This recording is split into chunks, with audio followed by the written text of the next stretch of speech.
Depuis le 15 janvier, Christian Yoka occupe le département ministériel des Finances, du Budget et du Portefeuille public.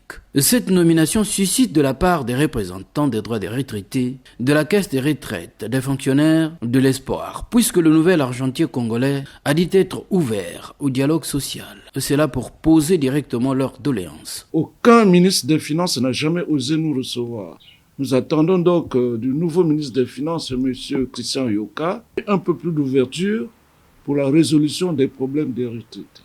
De son côté, la section syndicale de la Société des transports publics urbains, STPU, en grève depuis le 7 octobre 2024 et qui a récemment organisé des concerts de casseroles devant le ministère des Finances, attend que soit libéré le mandat qui permettra de relancer les activités de leur entreprise.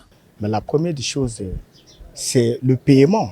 C'est vraiment ce paiement, le paiement du mandat de la STP en souffrance au Trésor est libéré depuis, je crois, le 18 mars 2024. Et le paiement de ce mandat qui va permettre qu'on relance l'entreprise. Comme ça, après, on va essayer un peu de voir ce qu'on peut faire. Les étudiants ne sont pas restés en marge. Eux aussi attendent que le nouveau ministre des Finances assure régulièrement les paiements de leurs bourses. Ce que nous pouvons dire ici à l'endroit du nouveau argentier congolais, le ministre Yoka Christian, est qu'il puisse être regardant, très regardant en ce qui concerne le paiement régulier des bourses des étudiants.